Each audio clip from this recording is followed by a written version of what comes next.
now the time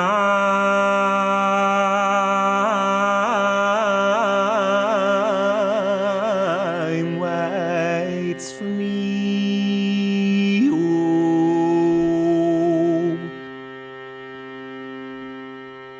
And all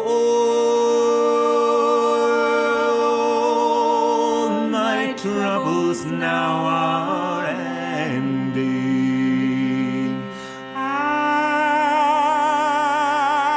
Apple blossom on the tree.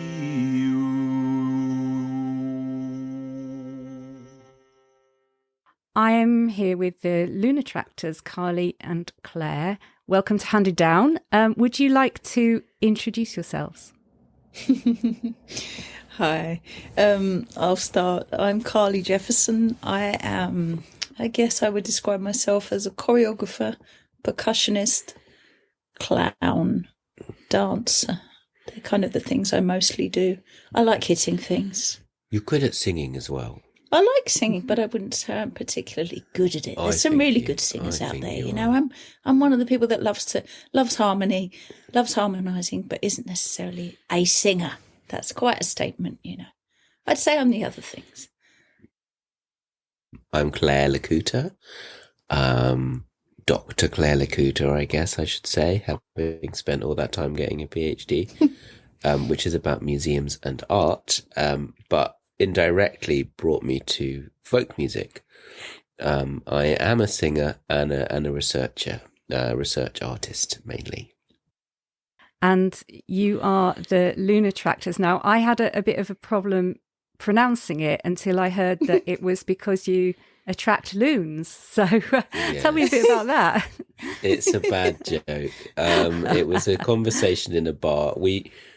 We've figured out that whenever we played music together, well, and also individually, but whenever we played music together, we started attracting loons, and then our friend Justin picked up on that, and then Lunatraktors was born. And we were also quite into the idea of the folk music of the future, or a kind of post-apocalyptic folk music. We started off with that as a kind of question for the band. Yeah, what happens when there's nothing left? What stories do we have to tell that we know by heart? What music can we make with our voices and with our bodies that doesn't require any tech, that doesn't require us to be plugged in? When the lights go off. Yeah. When the iPod dies. I mean, nobody has an iPod anymore, but you know what I mean. No, mine died, and it was very sad. We both lost hundreds of hours of bootleg music when our iPods died. And yeah, and so that was the question for us about folk music and heritage and tradition in a way. Well, that's an incredible question. And I have to say, it does feel like we're edging a little bit closer to that day as well at the moment. Yeah.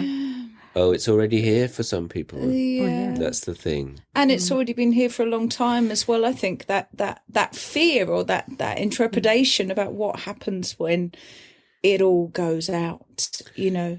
We're getting to this kind of consumption point, this real critical point, and we keep seeming to be there.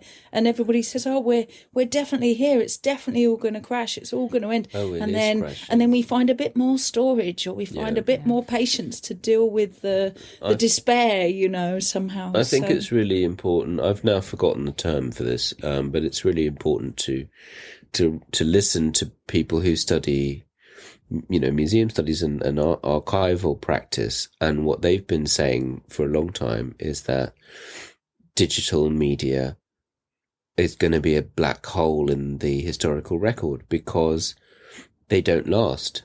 There's a sense that digitizing things means that they're infinitely reproducible and can therefore live forever. And that's a lovely dream, but everything is dependent on the architecture that you store it on, and it's dependent on the coding that you use. And it's also, obviously the physical media that they're stored on can get corrupted, but, jazz drives, for example, I loved a jazz drive back in the 90s. It was the next big thing, but, very few people have a working jazz drive now. There's a lot of stuff that institutions backed up on various digital media, and it's all, it's trash now.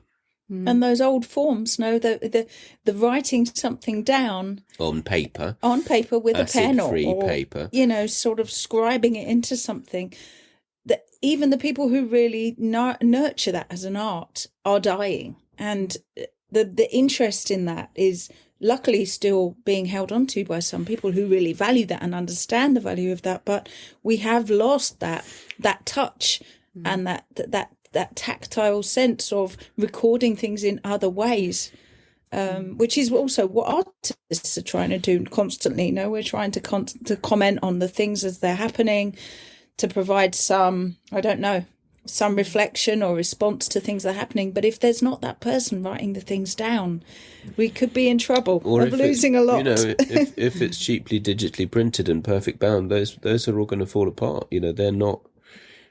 They're not proper books. They seem like proper books, and we pay for them as though they're proper books, but they really aren't. That's one of the reasons we were so passionate about pressing to vinyl, because ironically, vinyl is one of the most stable and easily fixable mediums. That's one of the best. I mean, it dishes a bit, it scratches a bit, but it's a great way of recording for the long term. We're really, in a way, it kind of links back to how we found folk music as a form, and which was partly about my thinking about museums, because there's a question with museums about preservation. Nothing is infinitely preservable. Even a stone tablet will eventually decay, but there is an amazing fact, which is that there's a particular First Nations people in Australia who have a song and a dance about the sea one day coming in and the tide never going out and it coming further and further and further in. And they've geologically dated that event, and it was 10,000 years ago. And has that been handed down through the oral tradition? Indeed, and that's longer than any written record has survived. That's longer than any stone carving has survived from human history. And so this idea that the song and the dance are actually, if a community believes in it, an extremely durable form.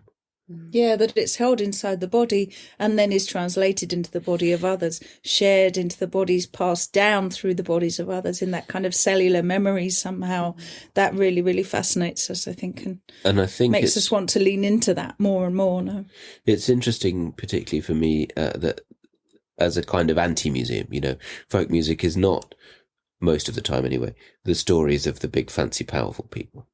Or if it does feature big, fancy, powerful people, it doesn't often show them at their most flattering side, And I think for me, folk music was all of the issues that I found with museums about inequality and power and taking up space and material investment and dead space that's given over to framing something, decontextualization. All of those problems I found with the museum, that folk music does so well. In what way? In the sense that it's living, it doesn't take up any room, it doesn't rely on wealth or power to be maintained. It doesn't require fancy real estate. It doesn't serve the interests of the wealthy and powerful. For me, and it directly communicates from body to body. The narrative and the music and the rhythm communicate feeling beautifully, I think. Did either of you have folk music in your childhood? Was that a kind of a personal handing on or having it handed on to you? No, I don't think in that we would say that it was the kind of classic being part of folk families or something like that. I feel like there's always a folk that you're absorbing somehow. And for me, it was perhaps a sense of protest, actually, a sense of, I don't feel like I belong to this. I don't feel like this resonates with me. This doesn't feel right. It was a feeling of actually kind of disconnection and being and not fitting that helped me to identify with customs and I guess a kind of a reverence to nature and to the earth, rather than being grown up within some kind of religion or teaching that I didn't really understand. I was in that way fortunate enough not to be baptized into any particular faith, but felt that there was still something, and there was something that could anchor me, and that was about ritual and somehow connecting to other people and communicating. And that was always for me through dance, through movement, and I guess through music too. But it wasn't necessarily that I was within a folk kind of family. Although, and this is going to be very controversial, pantomime. Although I did grow up dancing in pantomime, that is very true. And let's be honest, pantomime is a folk art. In Southend-on-Sea, yes, the traditional folk arts. It is. Of Jack and the Beanstalk and Dick Whittington. These are all myths. With Susie Quattro. Yeah. She's a myth. Oh, she's not. She's real. She's a legend. I did, in a sense, grow up with folk music in a very particular sense, which is that my dad's mum left Ireland, cut all ties with the family for reasons that she never explained. And so that was a sort of severed route for me. And for my dad. And when I was little, we would go in the VW camper van, driving around Galway in graveyards, trying to find the family. That's one of the things that my dad did. And so listening to Irish folk music for my dad was always a very emotional experience, and for me an intensely deeply emotional experience, and remains that. And that's one of the reasons as well that we've moved to Ireland now. So for me, I was raised outside a folk tradition, in a sense. I was raised on the other side of a door to a folk tradition. I was raised with a longing to be part of something that I couldn't be part of and still can't be part of, really. And so that was important to me. And also my other grandmother left her family in Australia for reasons that she did explain. And so both my mother and father came to London. They met in medical school. They came to London, and they had this this sense of displacement, I think. And I was born in North London and moved around a bit as a kid, went up to Northumberland and so on. And always very much felt like I didn't have any roots to a place. And I think one of the reasons that I started working with folk traditional songs, I wrote to write songs as well.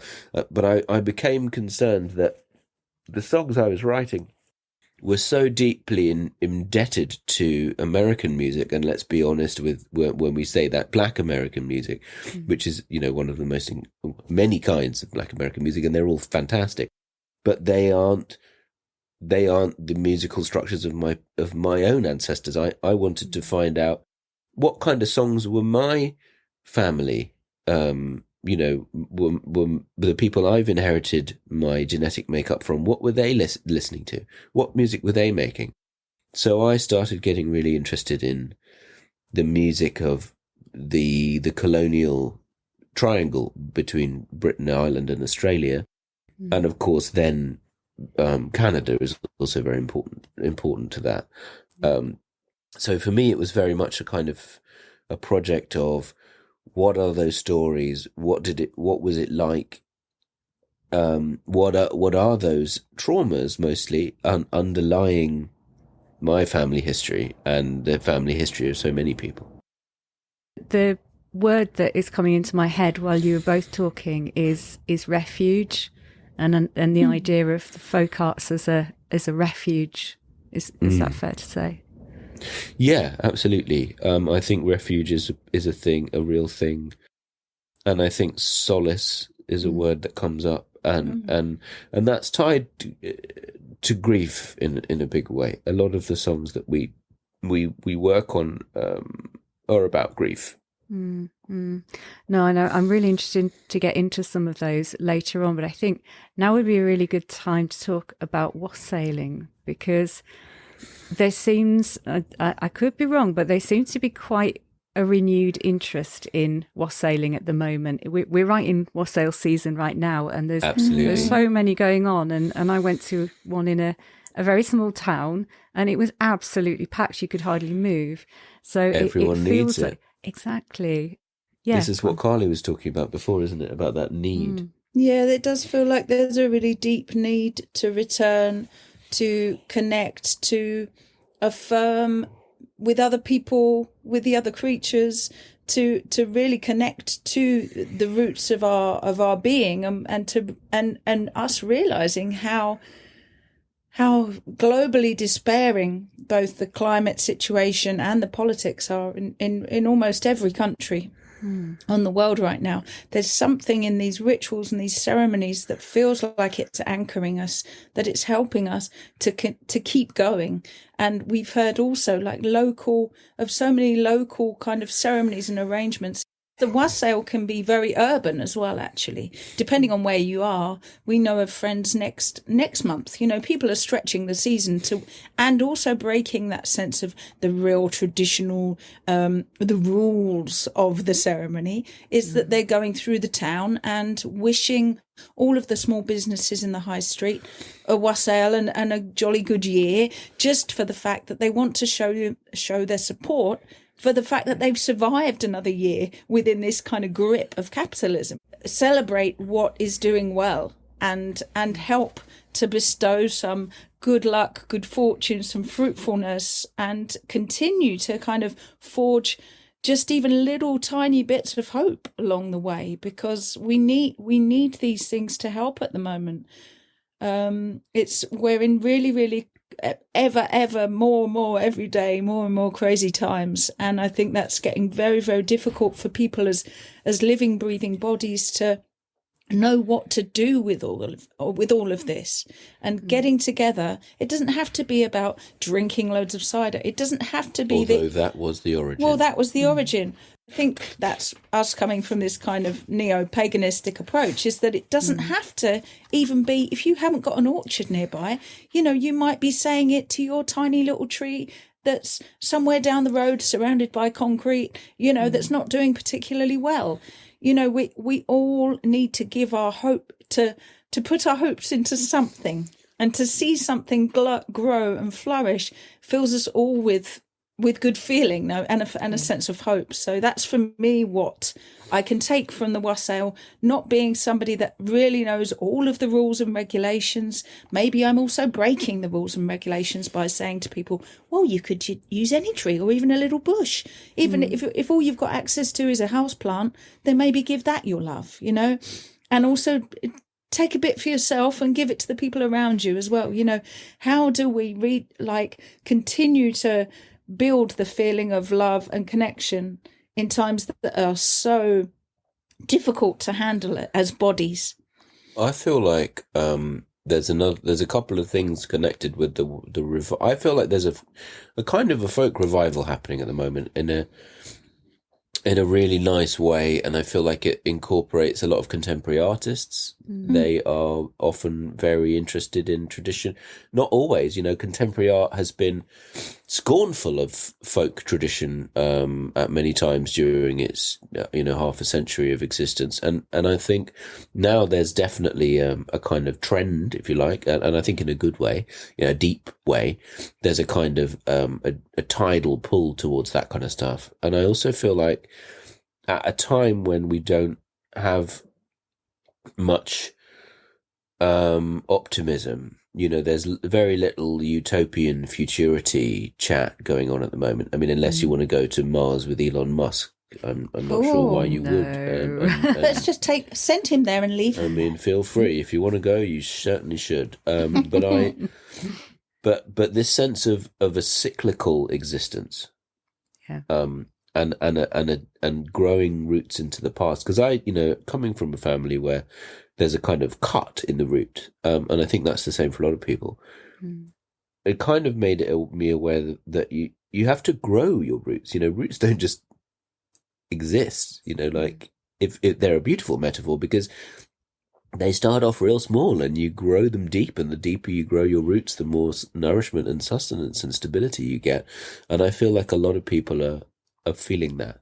And that they also grow in many different directions, Yeah, these always, roots. yeah. You know, the roots are not just You don't have one, yeah. a one that bores down into the centre of a place that then is totally yours. The taproot, that is a thing. The taproot's the thing, but there's also all these other roots that spread and connect with others, no? Yeah. And something about that feels like it makes sense for us, because we're not coming from, and we kind of slightly reject or feel uneasy when there's that talk of the pure tradition, you know, the pure people who came from here, because like It's fascist. it didn't work like that. It doesn't work like that. That's not how humans work, is it? No, and that's It's not how the past happened. No, and that kind of the kind of people who want it to happen like that. They're the kind of people who burnt my house down in a previous life. Yeah, you know? the trad fash are not really our bunch, but there are still, I mean, for sure, there's that also on with that resurgence, and a lot of queer people, a lot of women,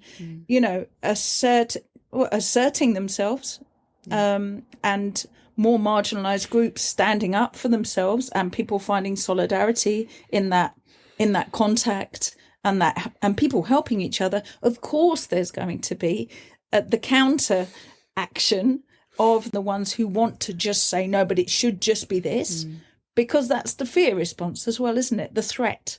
Yeah, It is, and I think also nations, whenever a government puts money into folk music, it's always a propaganda exercise, and I think what we're seeing is huge defunding of the arts and culture in general, but particularly, you know, the difficulty is for propagandist, nationalist, you know, projects that folk music in many folk music from many places, but I also think particularly British folk music, because British folk music, whatever that even is, and British folk custom is intensely anarchic. The rituals in particular, in a way that I don't see everywhere. You know, there's a kind of wackiness, for want of a better word, to some British folk custom, and I think that tends to go with a kind of, you know, eclectic, free thinking, everyone can join in kind of vibe. yeah. I love all the different layers of meaning that you're getting around the folk tradition and around wassailing as well. How is that reflected in your own recording of the Apple Tree Wassail? Because you've just about a week ago, haven't you? You've released that. Yeah. We released it on Friday last week. On Old 12 On Old 12 on the Old 12th night. Old 12th night, before they changed all the calendars. Yeah. That was the traditional date of wassailing in times gone by. Yeah. We're very interested in history and being as historically accurate as we can in terms of a starting point. Yeah. But then we're very free in how we approach that material. So we look at a lot of archival stuff. We do a deep dive on the texts. We try and find out context. We try and learn as much as we can, and then we try and approach it in a new way. We're quite interested in bridging folk ritual celebration-y stuff with the ritual celebration-y stuff from Essex. We're kind of both from Essex. The folk music of Essex, i.e. acid house and rave. That was a big, you know, I wasn't quite there, you know. I was too young when I was there, and then I was in the middle of nowhere in Northumberland, but I had this sense of what was going on, and I had this feeling there's a kind of ritualistic power of the rave, you know. There's a kind of wild magic of it before it became a kind of commercial thing and then turned into club music and dance music and all this kind of stuff. There was this kind of intense, the fact that it was all free, that it was illegal, that there were a lot of drugs going around, and that they were often taking place outside in kind of really weird locations like quarries or forests or someone's field that you shouldn't be in. The interesting thing for me about that is this kind of pre-Christian or possibly medieval vibe, a kind of raw carnivalesque thing. And I feel like that has a place in my heart, and that also has a place in when considering folk music, what folk music is. And I think so for us, what we kind of wanted to do with the Apple Tree Wassail was use this traditional song and use the traditional lyrics. They're only collected in 1900. They're not from 1500, but they have a potency about them. They have a beauty. And then we to try to sort of sing a remix. Yeah, that was in a way we could have approached from an entirely different angle, but we approached from where we did. It was singing one chorus, really, verse chorus. We would tend to lean into many other verses and sing the whole thing, but it was like, no, actually, let's just approach this and actually record it as a remix rather than record a thing and then remix it. We also didn't logistically have time for that, because where it came from, for us, the Apple Tree Wassail is what we explored as a few songs when we were last January through the gardens, through the grounds of Compton Verney. Through the forest. Yeah. Through the forest, the small forest that they have there. We led a procession with a few other musicians as well, with about 200 people going through the trees, giving them a wassail and finding a few songs together. And we actually shared a really deep ceremony. We had prepared, I'd prepared about 150 shakers that people could strap onto their bodies. And when we got into the depth of the forest, we did a kind of ceremony where this isn't still also in the times where this the genocide is happening in Gaza. So we were really trying to just give our thoughts to that and our love to that, to shake off some of this really heavy energy that everybody was feeling absolutely paralyzed by, not knowing what to do. So there was something very ritualistic about it. There was something very shamanic about it. People came out feeling clearer. They processed through with us with these huge lanterns. And then we all joined back together in the main hall.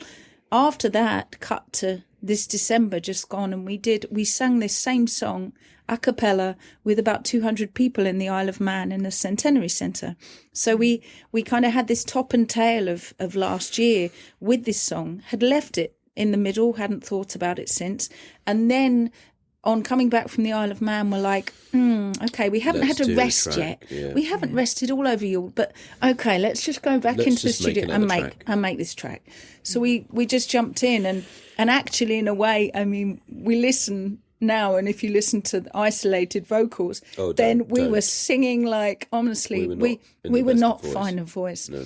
But actually, it perfect, because what we like to do sometimes is, if we're trying to rouse a crowd, and the crowd is obviously just ourselves, because it's just the two of us in our bungalow, playing all the instruments, playing all the things, doing all the recording, singing all the voices, doing all the mixing, doing all the things basically, and then promoting it and doing all the other aspects, apart from with lovely Katie Whitehouse helping us to get in touch with people like you. But we sang from different perspectives. No, there's a singing from the old lady, and there's a singing from, the person who maybe doesn't sing very often and so isn't so fine a voice. So actually bringing that crowd and trying to summon that crowd within ourselves is more and more, I think, an exciting thing for us to do. I think with our first record, we really wanted the recording to be as like our live work as possible. So it's extremely stripped. There's no reverb, basically. It's performed live at the... No overdubs. No overdubbing, nothing. It's just that, absolutely plain. It's kind of a live album in that way.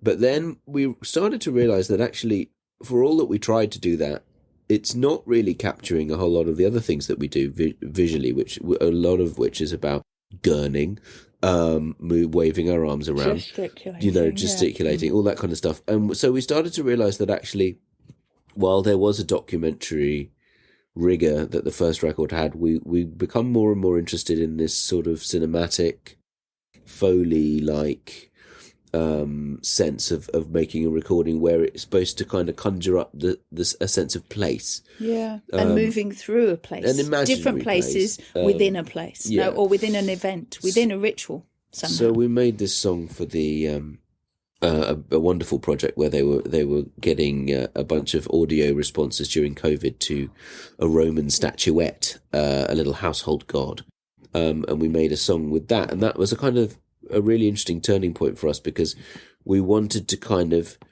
make the sound of a place, so that you can kind of hear things happening in other spaces, or you move through and there's like incidental sounds. Hopefully the idea is to try and conjure up a scene for people.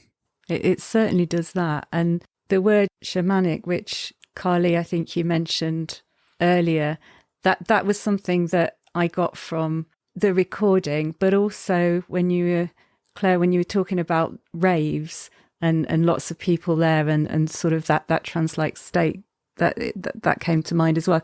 I can feel and kind of see all of that in your recording.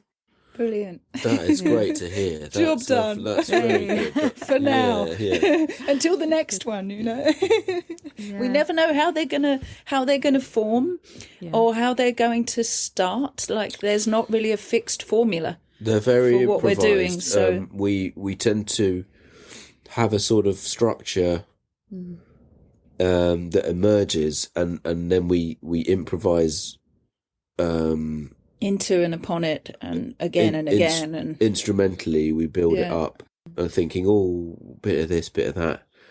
And so they're quite touch and go for us, and we're always a little bit anxious about whether we're doing it right, But I think that's what makes it exciting, because a lot of folk music is it's quite predictable. You kind of know what's going to happen, and a lot of people love it for that reason, and I do. But when I listen to you, you just really don't know what's going to happen next, and that is really exciting. So I think that's great. That's great. I mean, people are often kind of describing us as radical, or saying that we really do it differently. But I don't. We're like, no, we sing the proper words, all the old tunes. What do you want from us? No, guys? but I don't think we're necessarily doing it differently. We're not doing it differently intentionally. This is the way we know how to do it. We can't help it. We don't know how to do it the other way. Well, first it was spending too much on campaigns, staying out with the foreign me used to blame, using Facebook to sell propaganda to us, and a 10-foot high lie on the side of a bus. It seems honesty's all out of fashion. These are the rigs of the times, my boys. These are the rigs of the times. We both started at art school. That's also kind of, That's where we come secret, from. Maybe. I guess. And they're not scared to be ugly. They're not scared to bring out the voices in yourself that maybe some people, we're in a culture of obsession with beauty and youth and the things that just aren't really real anymore, because we all age, we all decay. All of these things we have for a tiny moment of time, and then we lose them again. And to kind of face some of our frailties and our vulnerabilities feels, it's the only place we can be as artists. It's funny though, because we are absolutely perfectionist. Yeah. As well as being mentalist. Super chaotic. But I did just want to say though that this thing about predictability with folk music is one of its strengths in many, because that is a ritual, that sense we do this happens, and then this happens, and then this happens, and then this happens in exactly this order. We know what's going to happen, and that is a magnificent and beautiful nourishing thing. Yeah, and helps people to feel safe, I think, which is, useful. It's vital. In times of Absolutely feeling vital. very unsafe. Especially in the sense of refuge that we were talking about before. The sense that you know where it's going to go, but it's always a little bit different. And I think that's why it's such a beautiful thing. These old tunes are so... Who knows how many tunes have been lost? A lot of tunes. But the ones that have been handed down to us, and also the ones that we can bring back to life from the pages of books, they have a magic to them, and they don't need to be changed. We maybe add some unusual rhythms that perhaps were, perhaps weren't there, who knows.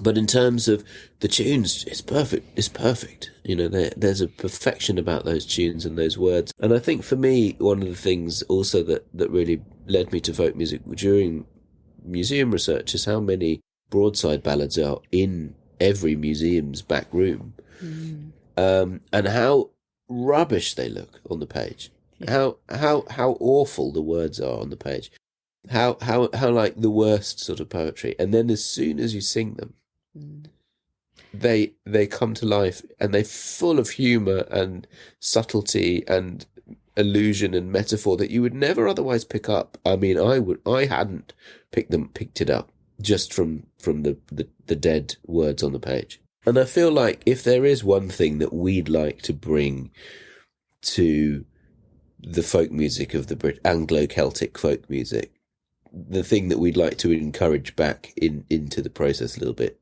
is a bit more rhythm. It's not like it hasn't been there or it wasn't there before. Yeah, there's a lot of percussion in your performances, isn't there? Originally it was just percussion. It was just percussion and voice. Yeah. That was the beginning. The beginning was just voice and body percussion, and then it became voice and Carli's eclectic collection of percussion that she's picked up all over the world, and then me playing a bit of whistle. And then we were like, but we want some fat bass lines, so we got a monosynth involved. And then recently I picked up, during COVID, I was given an accordion, and so started to play the accordion, and I really love the accordion now. It's very hard on the back, but it's a beautiful thing. The percussion, we were really interested in tonal percussion, so that the percussion has its own kind of, it's a melodic instrument, in a way that percussion often isn't. Rock percussion tends to be, maybe the toms are tuned or whatever, but it's very much a kind of white noise, slap, slap, slap kind of sound. I think drummers would argue that their drums are very tonal. That's true. But I think for us, maybe it's working in a slightly different role as well, that the drums are also providing the bass lines for the bass that we don't have and that we couldn't afford to pay to come on tour with us. And they also wouldn't fit in the van or the bed. So, we're a very small outfit that is just the two of us, me driving us around in our van. There's a tiny bed for two in the back. The bass player that would be lovely to have. It just isn't. It isn't what we are. But having those bass lines come through both the drums and then Cynthia, our lovely little analog synthesizer, that kind of adds another dimension to the music, which makes it feel a lot fuller. It helps it get danceable. And we were just playing at this music conference in Ireland called Your Roots Are Showing in the beautiful Killarney, isn't it? Magnificent and lovely people, and people were dancing.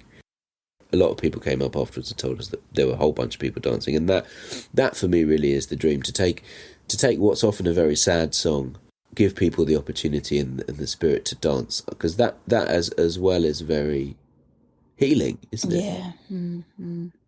And I think right at the start, Carli, I think it was you talking about embodied folk music, and I think that's coming through really strongly in terms of how you talk about the music and how you perform it. It's I think it would be easy to kind of stand there on a stage and just play some tunes, but you're kind of living it as well. You're living the song as you perform it.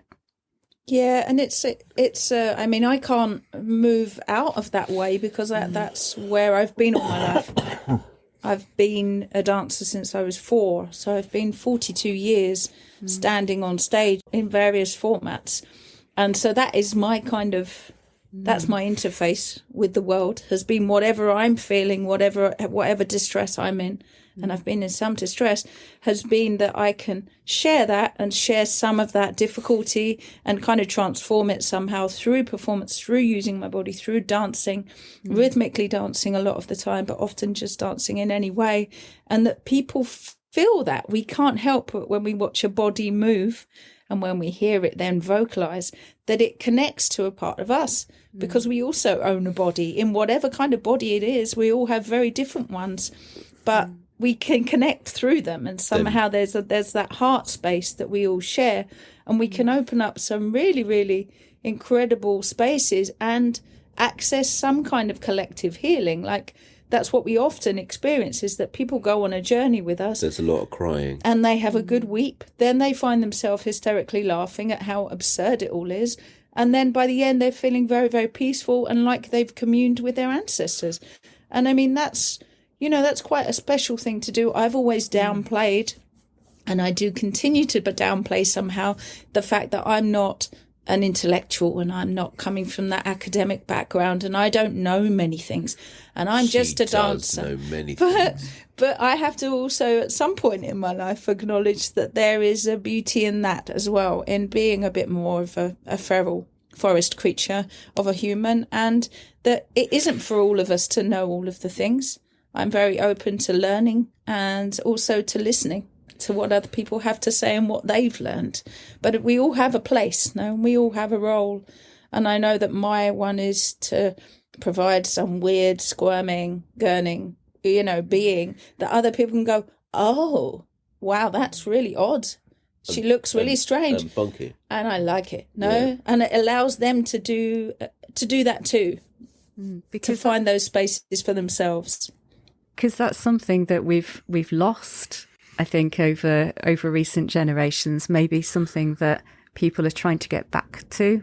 We're talking a lot about, how the state of the world is, and how folk can be that refuge and that solace. There is something about sort of reclaiming our body. It's not just our brain. It's not just being a brain on legs. Absolutely. Yeah, and that somatic space is something that I think, we love to teach with the body, and that's in a way that somatic approach of what can we make with just our voices when we listen to each other, when we try and trust that whatever voice we have to bring is okay, and it's safe to do so, and then to move into our bodies and just find the rhythms there, find those rhythms that are, we all, our hearts beat, like we all have an inner rhythm that's going around without us even acknowledging it every day, how much of a strange little factory those bodies are of ours. And I think it's very beautiful now that we're able to feel that we are able to reclaim those things, and teaching people. It's not like you're teaching, because you're just providing little clues. It's just giving permission primarily. Yeah, it's an invitation to people that is okay. And so many people have been shut down via various traumas, via, as you say, that reclaiming of their body when that body's been violated. And, even just by well-meaning adults. Saying they couldn't. Even just by well-meaning adults saying, worrying about their children and saying, don't move like that, everyone will think you're weird, like don't make those sounds, they're not normal. I feel like that sense of, the kind of Victorianism, when we are in a sense entering a kind of neo-Victorian space of control and authoritarian schooling and all this kind of thing in the UK. Not that we're in the UK anymore, thank goodness. I guess the thing for me that I also want to say in connection with what Carli was talking about is about embodying in a kind of channeling. For me, I also find myself dancing in a way which I was never expected. But when I sing a song, I try and find a kind of voice within myself, a kind of vocality that is the character of that song. I tend to be drawn to first person narratives, and I tend to be drawn to first person narratives that I feel are true. Yeah. Maybe not literally true, but I feel are as good as literally true. And when I sing a song, I really genuinely feel that I become, for the space of the song, that person. You know, I really mean it. You know, I really feel those feelings, and actually often what draws me to a song is an inexplicable tear-jerking response. You know, I found a new song when I'm starting to read it or hear it, and I start crying for a reason that I start welling up in a way that I'm like, this doesn't make any logical sense. And then I practice that song until I can sing it without crying, and that's which is a journey in itself. It's a journey, and I feel like really absorbing a song into your body, really trusting it enough to take it into your being, to really learn it by heart, to really feel it, is what I'm passionate about. What was the last song that you did that with? I guess Yarrow. Oh gosh, yeah, Yarrow was it is a deep that's one. a deep one. Tell me We about haven't that. released it yet because it's coming out on a compilation by Carl Simfeld, the Sing Yonder compilation. So it's going to be the second in the series, and he invited us last year, and we chose the song based on a list that he gave us, and we just quickly scanned through. We didn't know the song previously, but we went, okay, yeah, this seems to be the one. And, no, this was certainly the one. We listened through out a bunch of all of the them, songs. it was the certain one for us. That one's the one. And we went on a journey that we just did not expect, and it pulled up a lot, didn't it? Yeah, Pulled up a lot of feelings. it's a really interesting song. It's a very sad song. And we, as they all are for me, we went through, not all, but a lot of them. We went back into the child ballad books, our paper copies of the child ballads that we weirdly bought in LA, and then lugged around America and back on the plane with us, 5-volume edition, and found that there's, 20-something versions of Yarrow in there, and sort of pieced together a new understanding of the narrative. That's for me, because I started, my first degree was in literature, and reading is a huge thing for me, and so the idea of what's the story, if there's something in a folk song which seems nonsensical or seems to jar, I try my best to look for meaning there. You know, I research all the words. I try and find other things with similar phrasing. I really go everywhere I can go until I feel like I'm catching on to something. So we have a version of Yarrow, which is primarily based on one of the versions in Child's collection, with bits of the other ones. And we also always look for our own obsessions, and one of those is gendered violence, forcing people to conform to gender roles. I'm non-binary, and Carli has gone through a whole lot of that. And we're always looking for the lost parts of folk songs before they become conventionalized, you know. Yeah. And we really feel like one of the most interesting things about Yarrow is that in one of the versions collected by Child, it's his hair that's long and blonde. You know, it's he that's described as the Rose of Yarrow. That seems to us to be the secret behind the story, that actually, instead of it being this macho, I killed 9 guys before being stabbed in the back thing, it's the fact that he's what they're insulting him about is his masculinity, for being too pretty. Really look forward to hearing that when that comes out. Another song I wanted to ask you about is The Unquiet Grave, and I'll tell you why, because I was listening to you perform it on Folk on Foot, a fabulous podcast that we all love, and I was listening to it, and suddenly the words Holderness Drain came up in that song. As the your sort of retelling of it, where the main character dies, because I grew up very close to Holderness Drain in Hull, and I used to walk down it to visit my grandma, So I could immediately see it, and it was, you get that kind of cold feeling. Yeah.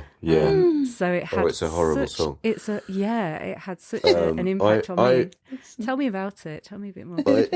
That's not a traditional song. I wrote It's that your song. version, yeah, but it's based on the Unquiet Grave. It's based on the Unquiet Grave, and it's also based on a Scottish small pipes melody that has words set to it called the Blantyre Explosion, which is about a mining disaster. And it's also that melody is used in Canada for Lost Jimmy Phelan, which is about a guy who drowns with the incredibly dangerous business of logging and bringing the logs down the river. So it's about the death of Elaine Christian, who is one of the many, many victims of austerity. She, during that period where the Tories had monetized denying people their benefits, where there was a scandal, I don't know if you remember, and of course it wasn't completely ever resolved, or the details never fully came to light, but the scandal of the fit to work assessments, where they were incentivizing people to deny benefits to people who really needed it. And Elaine Christian, her and her husband had, I believe it was a bakery, 50 years or something they had it in the town, and went out of business, and they also became sick. I think she had back issues and all kinds of stuff like that. And she was so terrified. I'm probably going to start crying when I talk about this. She was so terrified of going to another one of those abusive assessments that she took her own life. And she took her own life. She took pills, she cut her wrists, and then she ended up collapsing into the Holderness drain and drowning. And then her husband took his life. Her husband took his life after. And this is just one example of so many hundreds of thousands of people who continue to perish, and particularly disabled people who are just so now less and less supported. Now. There is very much a new, very vigorous wave of denying those rights to people who already don't have an easy hand of cards. But it's becoming even harder, and that terror is real. We know people who've said since to us that song for them is a deeply powerful one, because that happened to their mother, or that happened to somebody that they know very closely. And the thing is, when you're vulnerable and you're already feeling like a burden, when you're in a society that treats you like a burden, and you have a work ethic, and you want to be quote unquote productive member of society and all that kind of thing, the kind of callous institutional grind that is constantly making you justify your own reason to live is enough to make people kill themselves. Absolutely. And we know. I put some of the stats in the song, but we know that literally over 2,000 people who were declared fit to work were literally dead within a couple of weeks. Yeah. Not unable to work, actually dead. Not all because they took their own lives, often because they were terminally ill.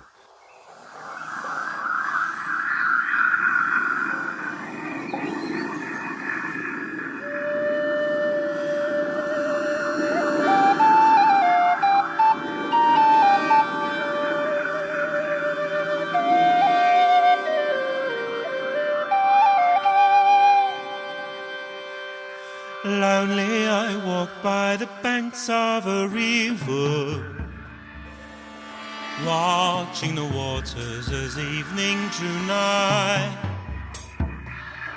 All night I wondered, then I spied another,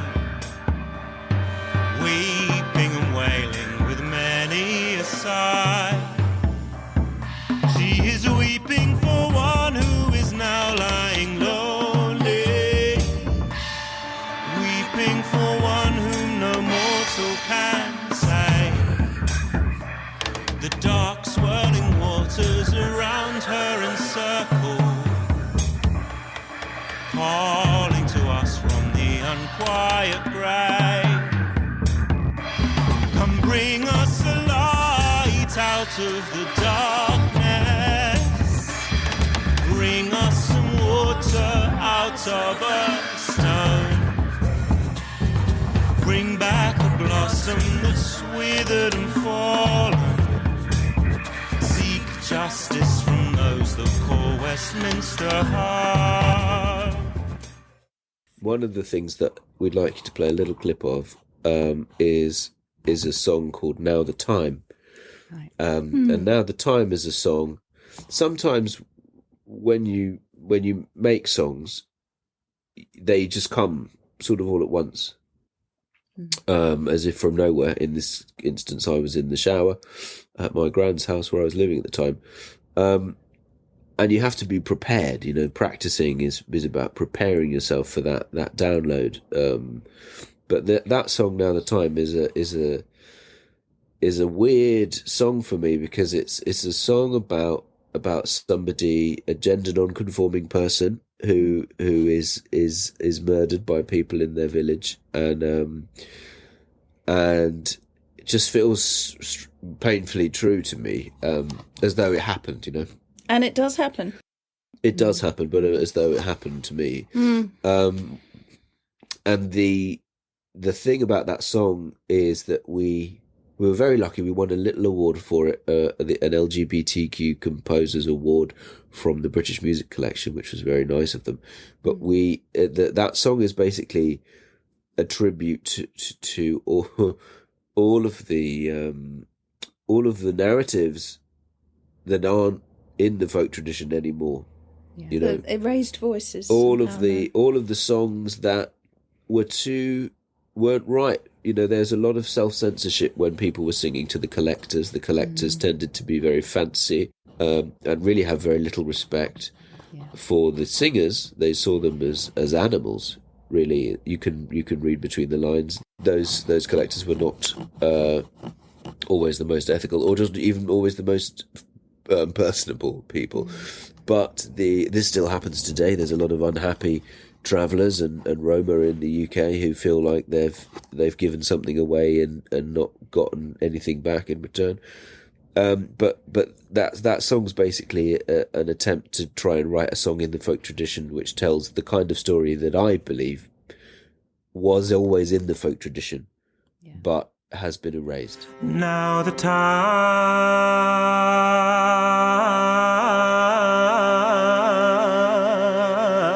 waits for me. Oh.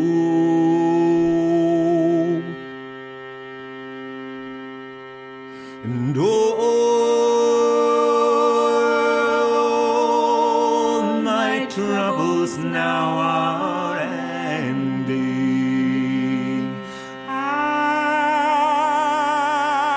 Apple blossom on the tree,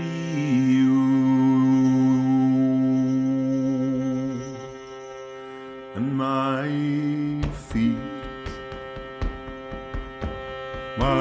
feet are dancing, and my feet are dancing.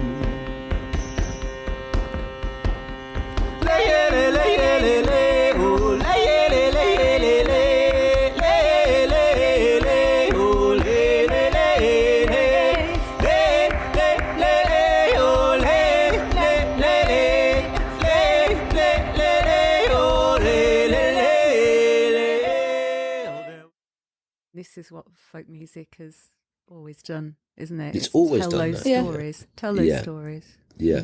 Absolutely. And within theatre, I think, is another place where that dialogue can happen and that people can raise these subjects. And even if it's in, it might come slightly filtered or disguised or with a mask on, but the truth is still there to be heard, and people are able to subvert it and to say, no, this is what's really happening.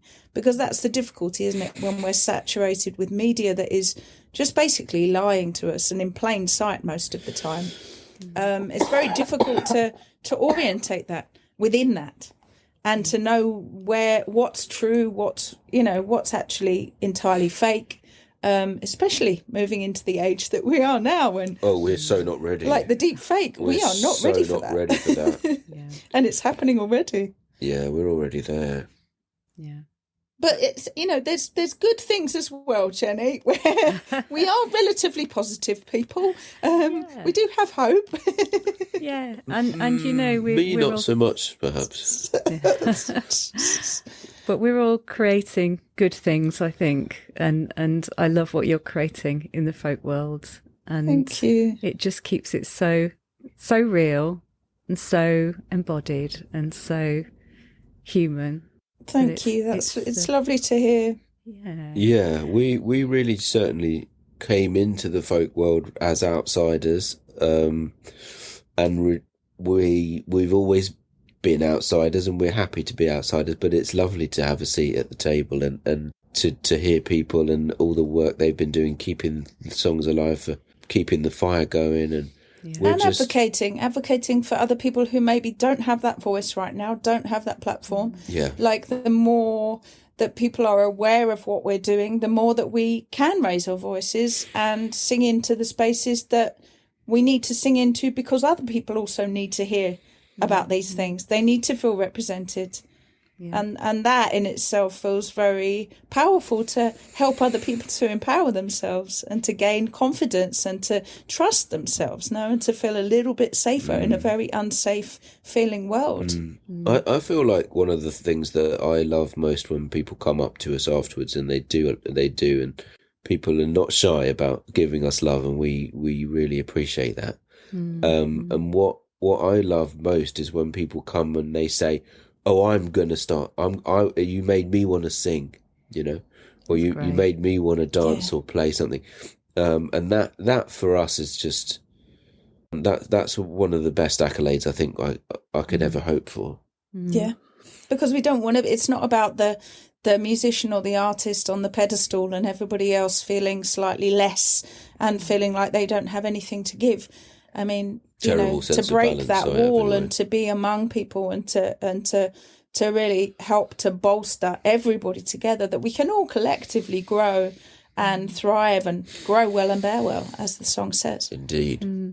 And there is, I think, we talked about a lot of serious things, and there's a lot of serious things to talk about, but there is a real sort of element of playfulness and fun in your music as well, which I think is part of that engagement with people. Do you want to talk a bit about that?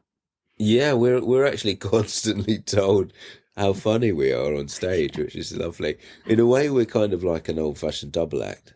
Yeah, it's the music hall. It's the music hall side of things. But yeah, we love that, and this is the point. You got to laugh about it. You got to laugh about it. You got to cry about it, and you got to laugh about it. And I think we like to go to some really deep places, but we also have a very strong sense of the absurd, as Carli was saying earlier about her history of clowning.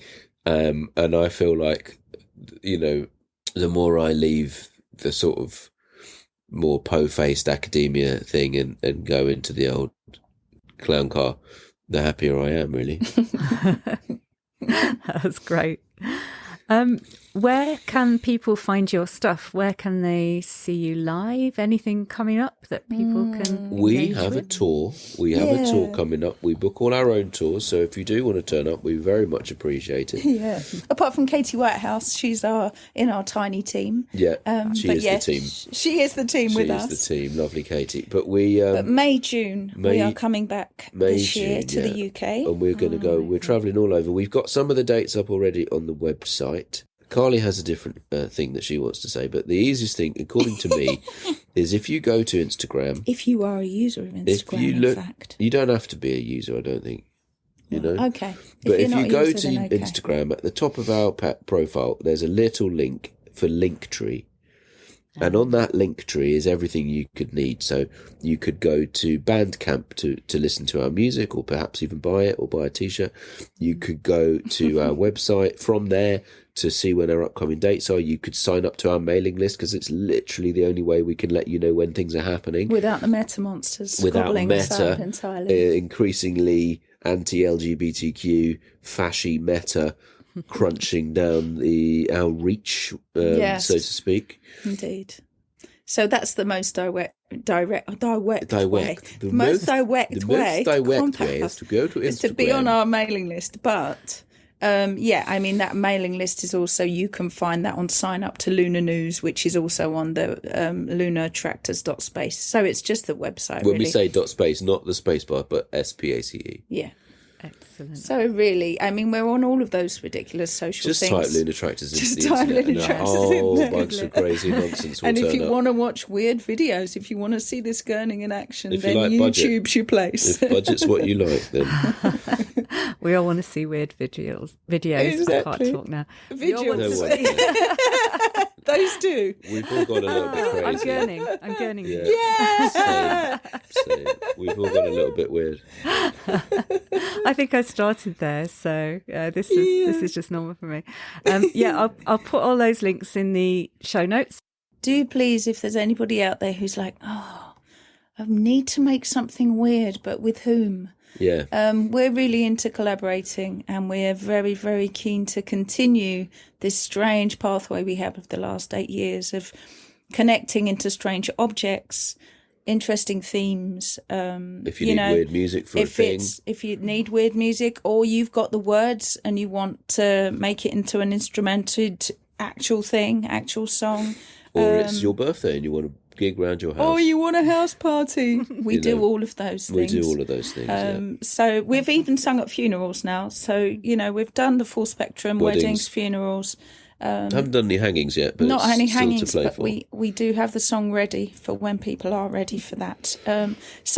We just love to connect with people, really. We're doing this all by ourselves, so it's nice to know that other people are out there. Yeah, if you email us, you'll be emailing literally us. Yeah. So don't worry. And if anyone out there just wants to say hi, we would love to hear from you. So. And thank you for helping us to, connect in that way, Jenny. It's really, really lovely to have met you.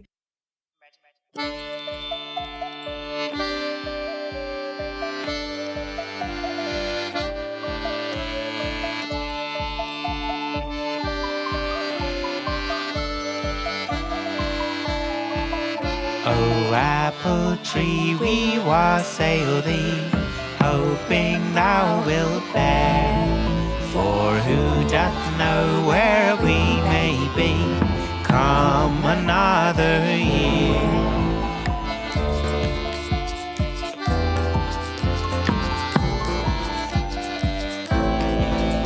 Oh, apple tree,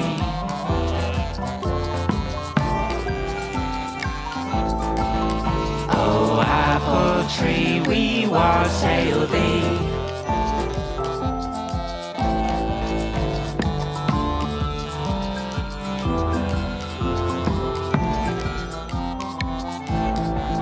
Oh, apple tree, we wassail thee, hoping thou wilt bear.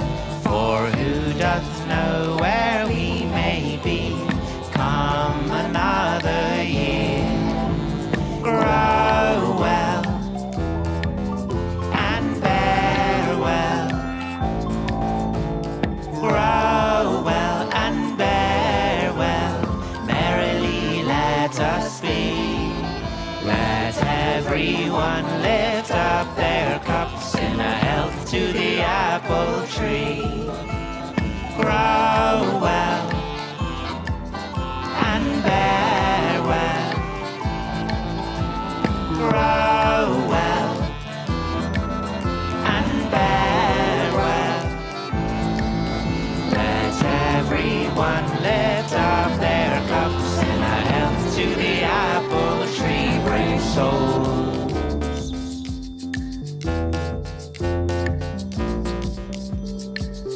Brave souls.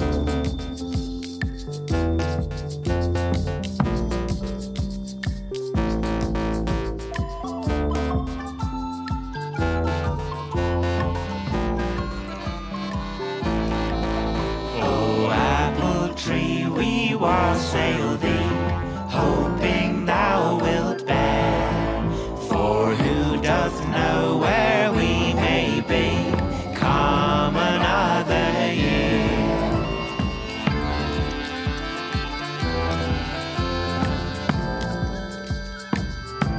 We ask you for to grow well and bear well. We ask you for to grow well and bear well. and merrily let us be. Let everyone lift up their cups, let everyone lift up their hearts, let everyone lift up their cups, in a health to the apple tree, brave souls. In a health to the apple tree, brave souls. In a health to the apple tree.